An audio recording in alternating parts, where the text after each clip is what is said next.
Alors bonjour à tous et bienvenue pour cette sixième partie, je pense dernière partie. Donc on va commencer par résoudre l'exercice que je vous avais posé en fin de vidéo numéro 5. Donc à savoir que on avait ici un train de marchandises avec 12 véhicules et le conducteur il constate une fuite CG. Je vais tout expliquer déjà. Donc ensuite il visite son train et il se rend compte qu'il y a un demi-accouplement entre le troisième et le quatrième véhicule qui est cassé. Donc j'avais fait une petite erreur en fait qui a induit en erreur certains, c'est que j'ai marqué l'arrachage des demi-accouplements CG. En fait, je voulais dire c'est qu'ils s'étaient séparés les deux. Bon là on peut les raccorder. Et dans l'énoncé j'avais marqué qu'il ne parvient pas à changer les demi-accouplements cassés. En fait c'était le demi-accouplement cassé, il n'y en avait qu'un ici là qui était cassé. Alors un coup de zoom pour se rendre compte qu'en fait la rupture elle était bien ici, c'est-à-dire les demi-accouplements ils sont reliés au centre ici, et c'est juste ce demi-accouplement, donc le demi-accouplement avant du wagon numéro 4 qui est cassé, le conducteur ne parvient pas à le dévisser. Donc pour le changer. Il y en a beaucoup qui ont trouvé la bonne solution, même la totalité de ceux qui m'ont répondu. Donc c'est bien, ça veut dire que les autres exercices avaient servi à quelque chose. Ça permet de bien comprendre le fonctionnement. Donc ici, le conducteur, il a reformé son train, il a fermé le robinet d'arrêt CG derrière le troisième véhicule. Et maintenant, il va falloir qu'il se dépatouille, sachant que vu que la CG est interrompue, tout le reste des véhicules sont non freinés. Donc l'idéal, ça serait de pouvoir évacuer ce wagon numéro 4, qui est non freiné, pour pouvoir acheminer le reste des véhicules qui eux fonctionnent bien. Tout le monde a fait à peu près le même schéma, c'est-à-dire que si on prend les masses ici des 4 véhicules ainsi que de la loc et masse freinée de la machine plus les 3 véhicules puisque le quatrième est non freiné, on se rend compte que ça passe pas. Donc si on additionne la masse de la loc 110 tonnes plus les 3 premiers véhicules de 30 tonnes plus le quatrième de 90 tonnes, on obtient 290 tonnes. Donc pour une masse de 290 tonnes, si on regarde le tableau, il faut prendre la masse 300 tonnes, la masse supérieure, il nous faut 141 tonnes de masse freinée réalisée. Or la masse freinée réalisée, ici, on a 20 tonnes pour les 3 premiers véhicules, 60 tonnes pour la loc, et on n'a rien pour le quatrième wagon, puisque le quatrième wagon, il freine plus. Donc on a une masse freinée réalisée de 120 tonnes. Donc la masse freinée réalisée, elle est inférieure, donc on ne peut pas acheminer les véhicules comme ça. Si le conducteur il décide d'acheminer les 3 premiers véhicules, et de toute façon il ne pourra pas acheminer le reste du train, il n'y a plus rien de freiné. Donc dans ce cas-là, le but de l'exercice c'était de démontrer qu'il y avait parfois la possibilité de rajouter de la masse freinée, et si c'est possible, eh ben, on va l'utiliser. Donc ici je vous ai mis donc la gare dehors. Donc c'est pas la gare de Ciblin, hein. La gare dehors elle est avant la gare de Ciblin, hein. C'est une gare intermédiaire, peu importe. On va dire qu'il y a un agent ici dans la gare. C'est une gare, elle est ouverte au service, donc il y a un agent, et il y a une loc ici qui est stationnée. Alors, il y a deux possibilités qu'on m'a fait remarquer qui sont justes, c'est-à-dire que soit il peut y avoir un conducteur ici qui est en gare et qui attend pour une mission future, soit il n'y a personne, et cette loc elle est ici stationnée parce qu'elle va servir plus tard. Donc on peut considérer que si le conducteur est autorisé à cette machine, évidemment, il peut venir chercher cette machine pour ajouter le poids frein de cette machine au reste du train, et ainsi pouvoir peut-être acheminer ses véhicules. Dans tous les cas, même s'il ajoute la masse freinée de cette machine, sans faire de calcul, on sait qu'avec la conduite générale coupée ici, il ne pourra pas acheminer le reste du train. Peut-être qu'il va pouvoir acheminer par contre ce quatrième véhicule qui est cassé. Donc comme la distance est assez importante, il y a quand même 8 km, il ne va pas aller à pied jusqu'à la gare dehors pour venir chercher la loc. Ça serait une solution de faire venir par exemple un taxi et il vient chercher le conducteur qui l'amène à la gare, qui prend cette machine et qui redescend. Dans le cas présent, le plus rapide, c'est que le conducteur il dételle sa loc derrière les véhicules, il part tout seul avec sa machine jusqu'à la gare dehors et il vient se raccorder ici en queue de cette machine là pour venir ensuite rechercher ces autres véhicules. Donc avant de partir, de prendre cette décision, le conducteur il va d'abord faire des calculs. Donc ici, la machine elle fait 80 tonnes, celle-ci elle fait 110 tonnes, on a 3 véhicules de 30 tonnes et un véhicule de 90 tonnes, donc on va avoir une masse freinée, la masse du train sera de 310 tonnes. Ensuite, la masse freinée réalisée, donc 60 tonnes de la log, 60 tonnes avec les véhicules, il aura 180 tonnes de masse freinée réalisée. Or, pour une masse de 370 tonnes, si on regarde la bâcle, ici, on va voir qu'on va prendre le chiffre de 380 tonnes, il nous faut 179 tonnes de masse freinée réalisée. Or, on en a 180, donc c'est bon. Donc le conducteur, il va commencer par partir avec sa machine ici, et venir chercher cette machine. Ensuite, il va accoupler les deux machines, donc qu'elles soient couplables en UM ou pas, on s'en fout, c'est pas un problème de traction, c'est un problème de frein. Donc il peut l'utiliser comme machine en véhicule seulement, donc il la met en véhicule. Il vient chercher avec cette lock, qu'il laisse en véhicule, et il repart chercher les 4 autres wagons. À ce moment-là, on se retrouve dans cette position. Donc la machine qui était en garde A se retrouve en tête du train. Donc ensuite, le conducteur, il va placer la deuxième machine, ici, il la met en véhicule. Il remet en service la première. Il va couper derrière le 4e véhicule, ici. Donc ce véhicule, il sera plus freiné. Il va serrer l'attelage ici à refus. Et ensuite, il va acheminer tout doucement ce train jusqu'en gare de A. Donc voilà, notre conducteur, il est arrivé ici, là, en gare de A. Il a amené ses 4 véhicules. Donc maintenant, il va falloir qu'il retourne chercher le reste de son train ici. Donc il n'a plus besoin de la deuxième lock, puisque avec la première lock, vu qu'il était capable d'acheminer les 12 véhicules, il sera forcément capable d'acheminer le reste, puisque le reste freine. Donc il était important que cette machine là qu'il est venu chercher en gare de A, elle soit bien en tête, puisqu'il va falloir placer cette machine en queue maintenant, là où elle était au départ. Ici en gare de A. Sinon il va être gêné, il va être obligé de faire des manœuvres. Donc il va placer la machine qu'il a empruntée, il coupe, il va s'aiguiller un peu plus loin en gare de A, il revient, il place la machine en queue, après s'être aiguillé ici. Ensuite, il n'a plus que sa log seule, il va la couper, il laisse les 4 véhicules en gare de A. Après les avoir immobilisés correctement, il part avec sa machine chercher le reste des véhicules. Donc la lock empruntée se retrouve en queue, notre conducteur part avec sa lock toute seule, il s'aiguille et il s'en va chercher le reste de ses véhicules ici. Tac. Donc là notre conducteur il vérifie ses masses freinées, donc il calcule les masses de son train, donc ce coup-ci il lui reste 8 véhicules de 30 tonnes, plus la machine de 110 tonnes, ça lui fait 350 tonnes de masse, plus une masse freinée réalisée de 220 tonnes. Donc pour 350 tonnes, donc 350 tonnes de masse, on prend le chiffre supérieur, donc ça fait 360 tonnes, il lui faut 170 tonnes de masse freinée réalisée, il en a 220, il est largement bon, c'était logique.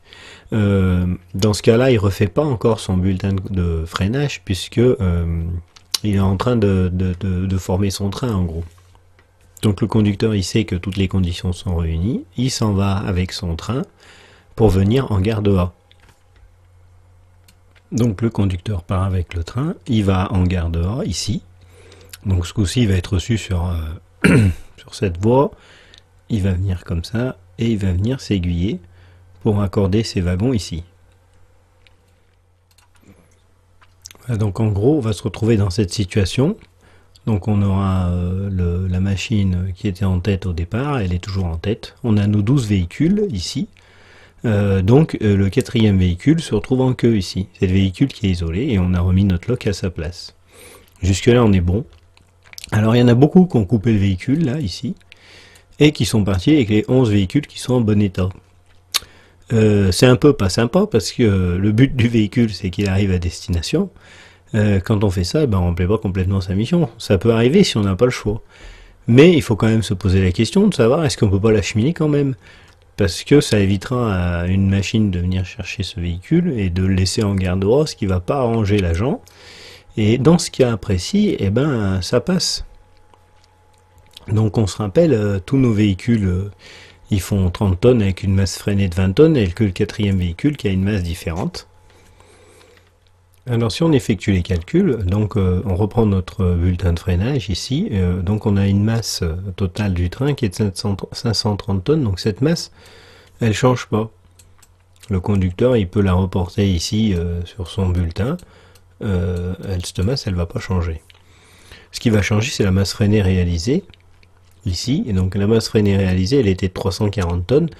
À cette masse freinée réalisée, il faut enlever les 60 tonnes du wagon ici, là. Le wagon de queue qui freinait, lui, 60 tonnes. Donc maintenant, il est plus freiné. Donc ça nous fait une masse freinée réalisée de 280 tonnes.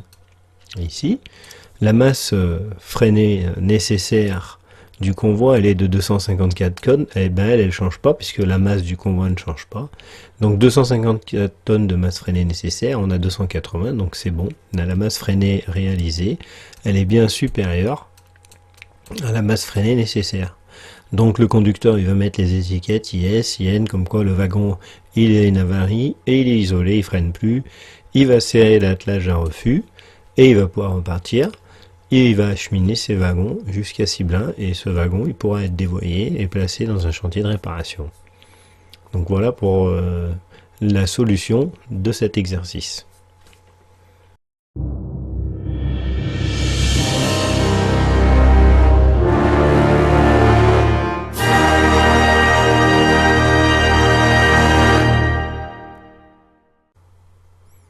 Alors maintenant, on va aborder des dispositifs qui ont permis de régler les problèmes concernant la longueur du train.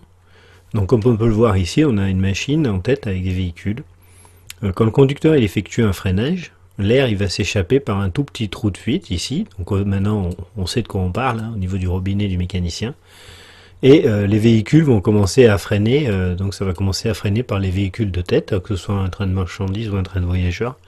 Donc les premiers véhicules vont être serrés, alors que les derniers véhicules en queue ne seront pas encore serrés et ils vont venir se tasser sur les premiers véhicules. Donc ça va nous limiter dans les longueurs, ainsi que dans les vitesses. Donc pour un train de marchandises, par exemple, chaque véhicule il peut avoir, maintenant on l'a vu, des chargements différents.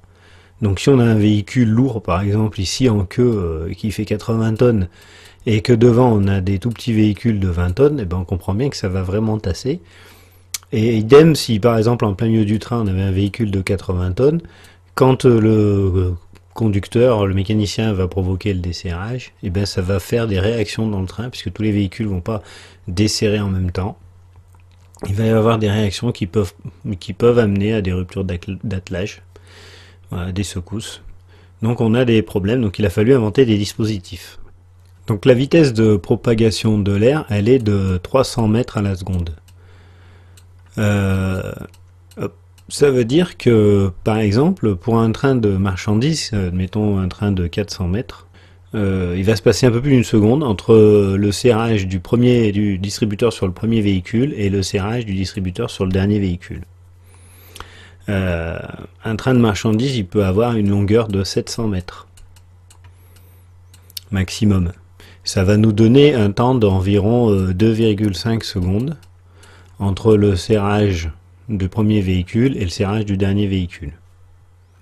Donc la première chose qu'on a mis en place sur les distributeurs, c'est le dispositif marchandises voyageurs. Donc en fait c'est juste une manette qu'on déplace d'un côté ou d'un autre, et cette manette elle actionne un orifice au niveau du distributeur qui va permettre la vidange et le remplissage plus lentement ou plus rapidement de ce dernier. Comme le serrage va être plus lent, et bien du coup ça va laisser plus de temps à l'air de se déplacer dans le train pour provoquer le serrage sur tous les véhicules à peu près en même temps. Et de même manière, quand on va desserrer, ça va être beaucoup plus lent, du coup pour desserrer les véhicules. Sur des voitures voyageurs et des trains de voyageurs, comme les compositions sont beaucoup plus courtes, on va à ce moment-là disposer sur un régime voyageur qui va permettre un serrage et un desserrage plus rapide.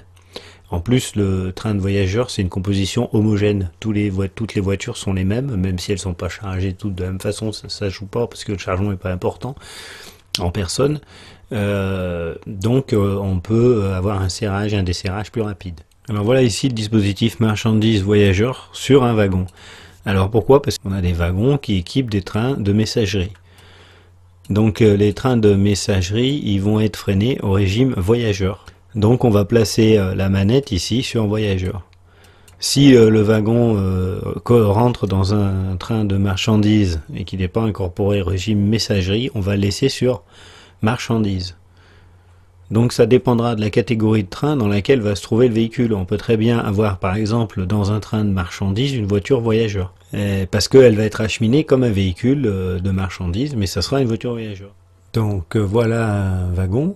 Donc on retrouve ici notre dispositif marchandises voyageurs. Donc ici on voit notre distributeur avec la tirette de purge ici, le robinet d'isolement du distributeur, donc qui isole le véhicule, donc qui coupe l'arrivée CG au niveau du distributeur.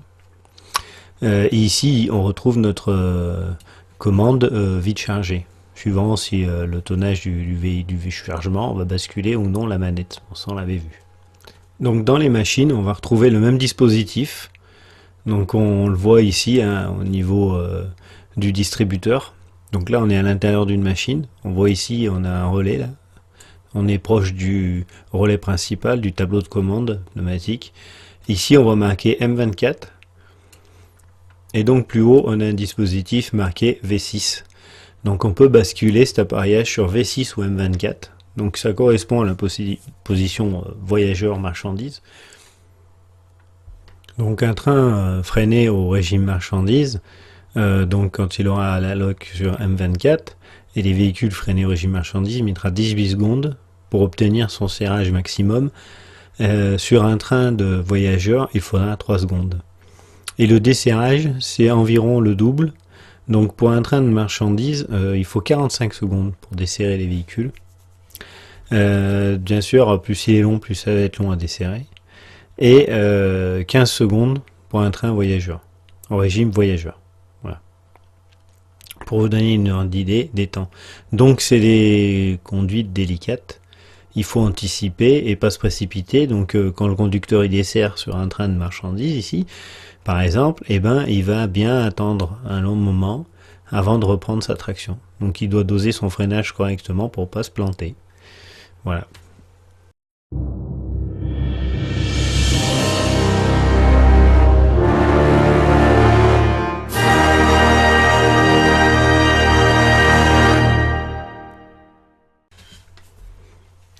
Alors là, nous allons voir des particularités au niveau des trains de voyageurs.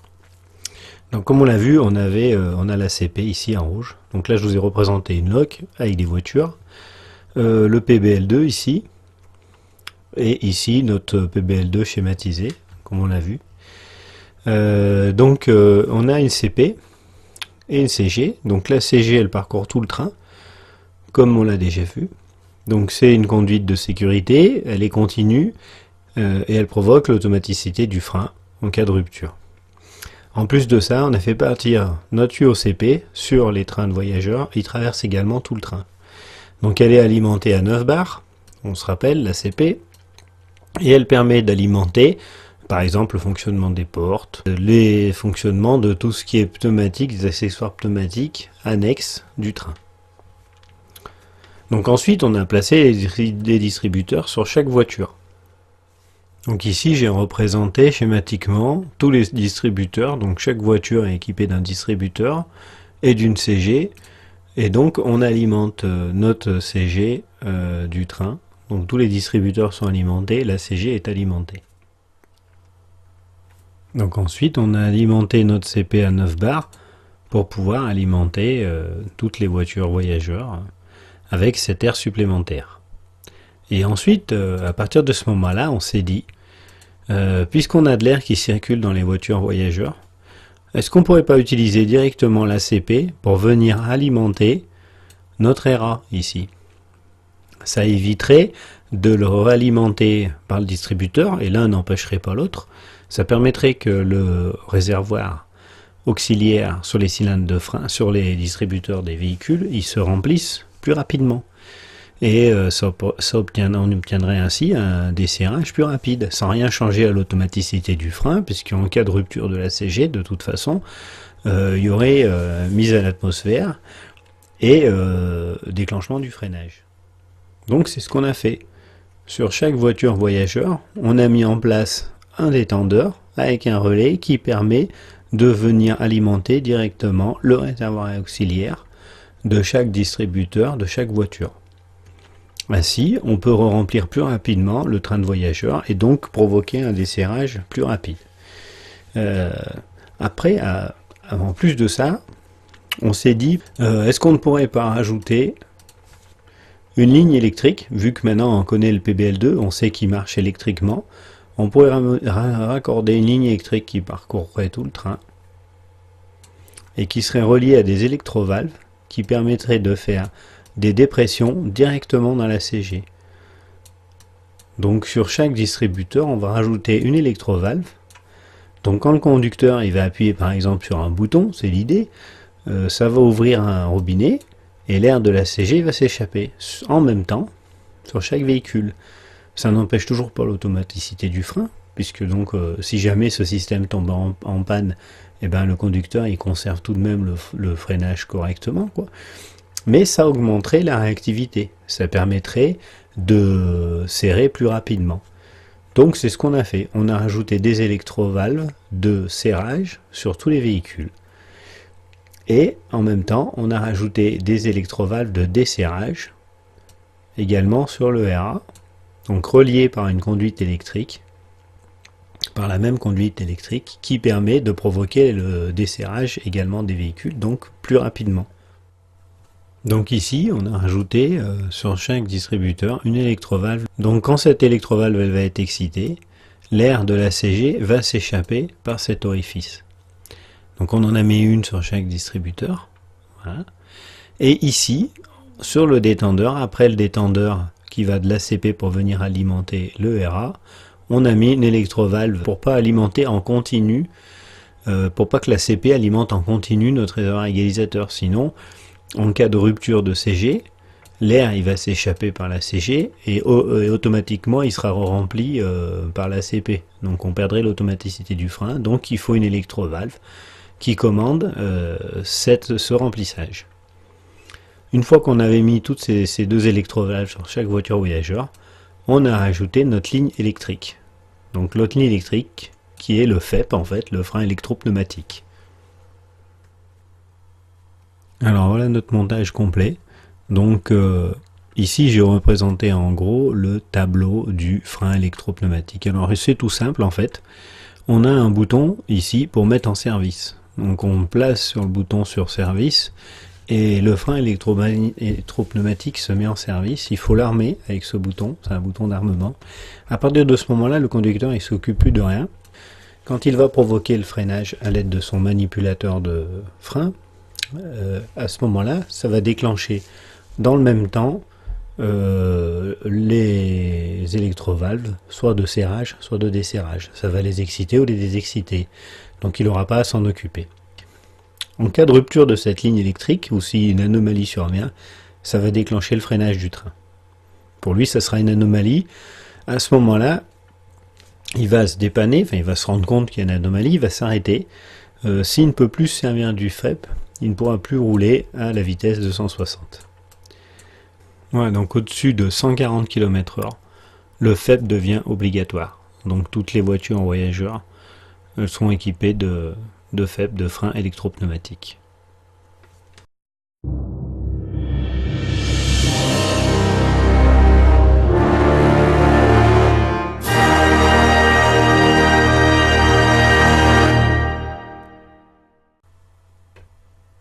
Alors nous voilà repartis sur une voiture voyageur.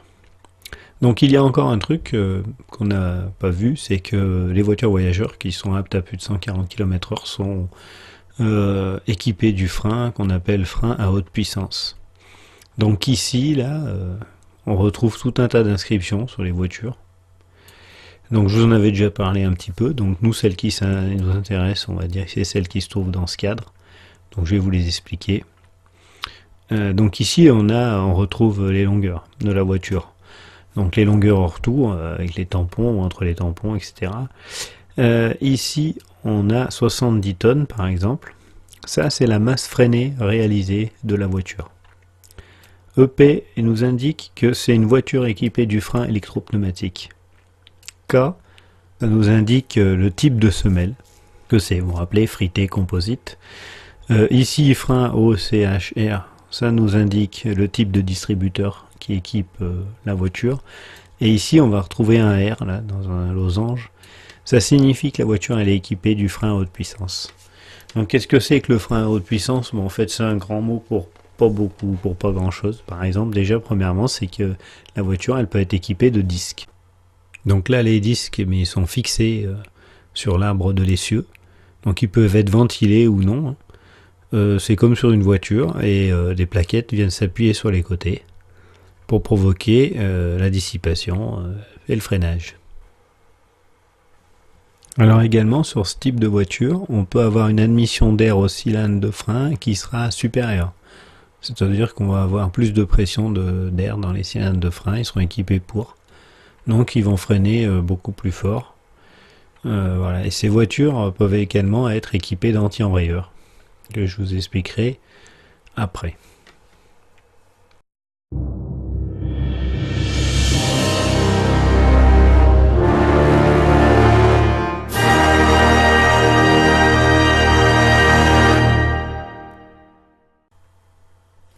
Alors, il reste encore de trop petites choses à voir.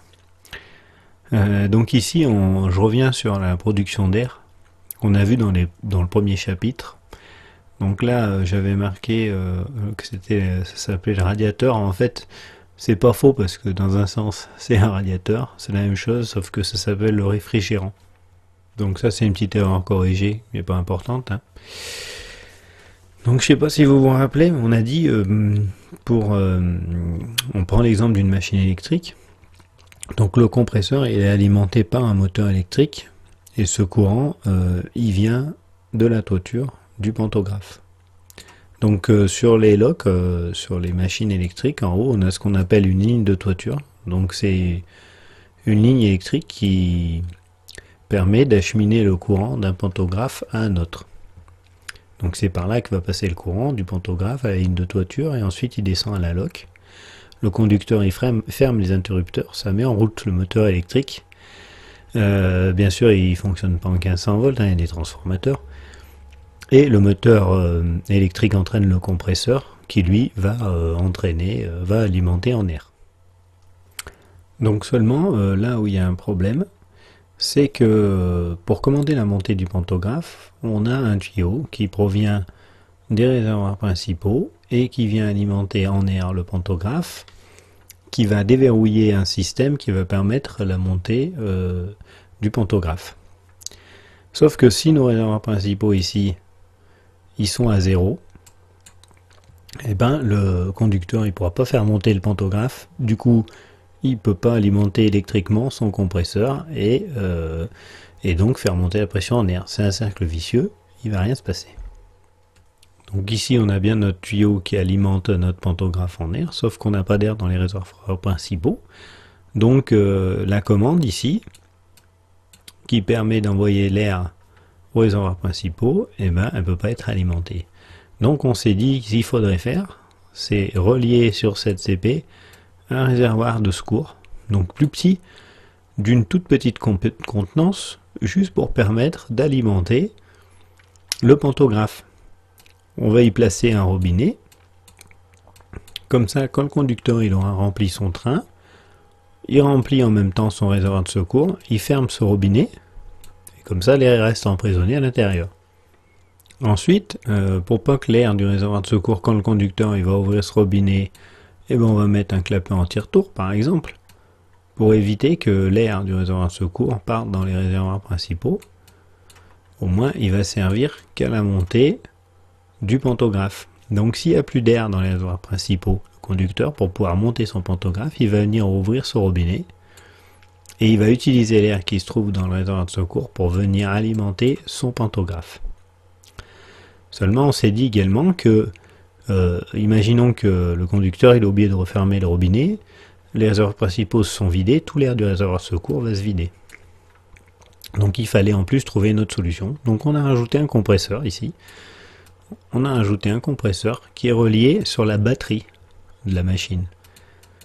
Pas alimenté par l'électricité qui vient de la caténaire. Et à ce moment-là, à l'aide d'un interrupteur, le conducteur, il va remplir ce réservoir de secours grâce à l'énergie électrique de la batterie de la machine pour pouvoir ensuite faire monter le pantographe.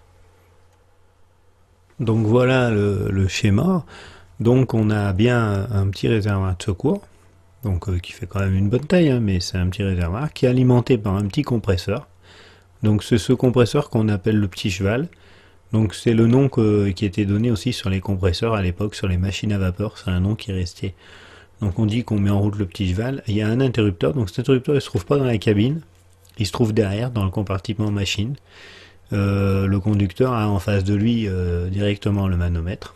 Donc il appuie, donc il vérifie d'abord que son réservoir de secours est bien fermé, et il observe son manomètre, il ferme l'interrupteur, le petit compresseur se met en route à l'aide de la batterie de la machine, ça alimente suffisamment en air pour pouvoir faire monter le pantographe.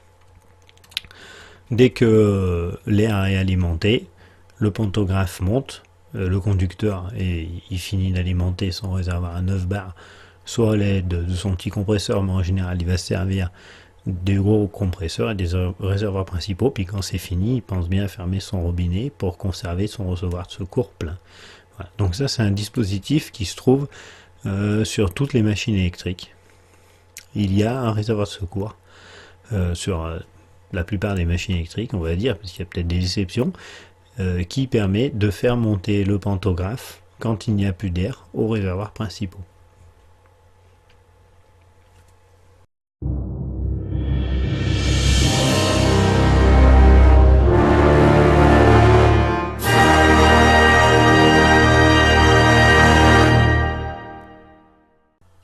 Alors pour terminer, sur ces équipements de frein, je vais retrouver le schéma de Bougnat 43. Donc c'est un schéma assez professionnel. Du coup, si je vous avais servi ça dès le début, vous n'auriez rien compris. Ça aurait été un peu prise de tête. Ici, on peut se rendre compte. Donc on a bien la production d'air ici, avec le réfrigérant, le disvilleur, le sécheur d'air, comme on avait vu au départ. Le clapet anti-retour.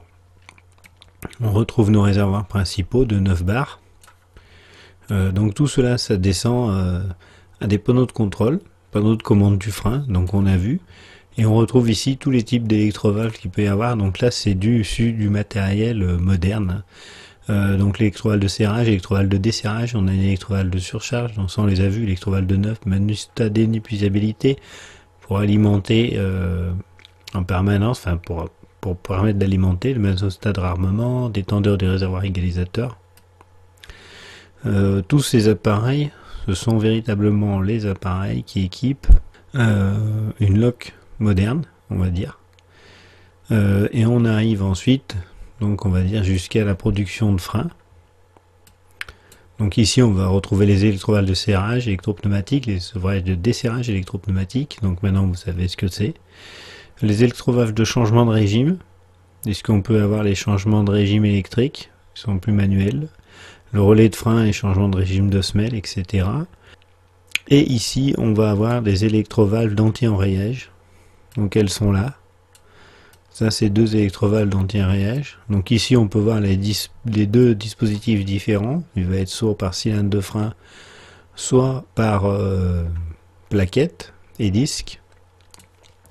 Alors comment ça fonctionne? En fait, sur chaque essieu, on va placer un capteur qui va vérifier la vitesse de rotation des roues. Si ce capteur il détecte une différence de vitesse entre un essieu par rapport à un autre, il va considérer que dans le cas d'un freinage, eh ben, il y a un enrayage. Si par exemple une roue se bloque, l'indicateur de vitesse va afficher 0, il considère que cette roue est bloquée. Et à ce moment-là, le dispositif anti-enrayage, il va provoquer le desserrage du frein, donc légèrement bien sûr. Donc le frein, il va se desserrer, et la roue va se remettre à tourner. C'est un peu le système d'ABS sur une voiture. Voilà. Donc l'anti-enrayage, c'est l'ABS sur la voiture. Donc Ces systèmes d'anti-embrayage, on les retrouve sur certaines voitures qui sont aptes à la vitesse de 160 ou 200 km/h et qui sont équipées de disques. Donc voilà à quoi ressemble le panneau complet donc de la production d'air jusqu'à la production de l'effort de freinage, en passant par le panneau de contrôle du frein.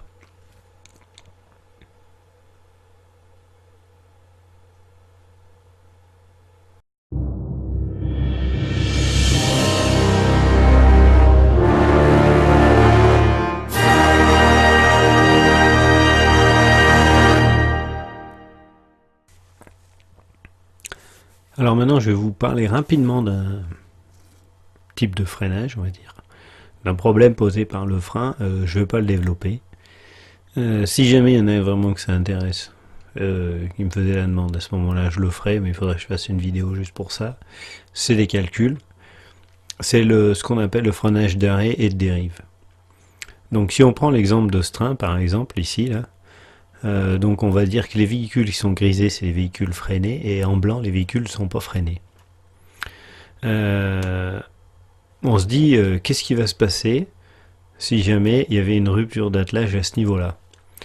Donc ici, si l'arrêt est obtenu en pente, donc si le train il descend, qu'il est en pente, que le freinage, donc les véhicules devant ont freiné, donc on dit que le freinage il est réalisé, c'est-à-dire qu'il y a assez de frein pour tous les véhicules, mais ceux-là ne sont pas freinés. Et ben le véhicule de tête ici vont s'arrêter et les véhicules de queue vont venir s'appuyer contre, pas de problème. La première partie du train immobilise la deuxième. Si l'arrêt est obtenu en rampe, donc dans ce cas-là, et ben forcément, là où il va y avoir un problème, c'est que ces véhicules-là, ils vont reculer, sauf si il y a suffisamment de freinage dans le dernier véhicule. Donc sur certaines lignes où les pentes sont très importantes, donc si c'est de la forte pente, on n'est plus dans un freinage forfaitaire, c'est plus un forfait par exemple. Donc il va falloir qu'on calcule de façon à ce que le freinage il soit suffisant pour chaque moitié. La partie 1, la partie 2. C'est-à-dire que ce véhicule, on va calculer qu'il soit capable d'immobiliser la deuxième moitié du train. Donc il faudra peut-être que ça passera pas, il faudra deux wagons, il faudra qu'il y ait deux wagons qui freinent pour être capable d'immobiliser toute cette partie du train. Donc c'est ce qu'on appelle le freinage d'arrêt et de dérive. Et le freinage doit être suffisant pour permettre l'arrêt du train dans la pente. Donc il faut que le freinage y soit suffisant, même s'il n'est pas réparti sur tous les véhicules. Et le freinage de dérive, ça signifie que chaque partie du train, en fait, si on le coupe en deux, chaque partie du train doit se suffire à elle-même pour pouvoir immobiliser le convoi. Donc en chiffres, ça donne quoi? Donc admettons que ce train, il ait une masse de 400 tonnes. Donc je dis n'importe quoi, je donne des chiffres au hasard. Donc sa masse, elle est de 400 tonnes. On va regarder sur le tableau, comme on a vu pour les freinages, et on va regarder la masse freinée nécessaire. Donc la masse freinée nécessaire pour ce train de 400 tonnes, elle va être, admettons, 180 tonnes. Donc on va dire que la masse freinée nécessaire, elle sera pour ce train de 180 tonnes. Ça veut dire qu'il faut qu'il y ait dans la deuxième moitié du train, au minimum, 90 tonnes de masse freinée. C'est-à-dire, on divise par deux la masse freinée nécessaire pour la totalité du train. Et cette masse freinée nécessaire divisée par deux, elle devient la masse freinée nécessaire pour la deuxième partie du train. Alors il peut y avoir plus, parce que sa masse freinée réalisée, le train il peut très bien avoir une masse freinée réalisée, admettons, de 200 tonnes, on va dire.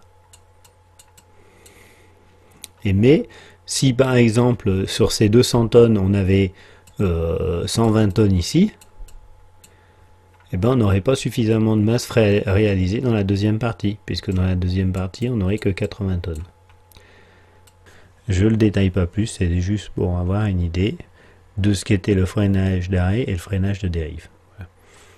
Et sur ce, ben, on va avoir fini avec le frein, puisqu'on a vu tout ce qui était dispositif et fonctionnement. Voilà, donc je vous remercie d'avoir suivi ces petits tutos jusqu'au bout. C'était pas simple et ça fait beaucoup de chemin parcouru, donc je vous félicite. Voilà, et je vous dis À bientôt pour d'autres vidéos.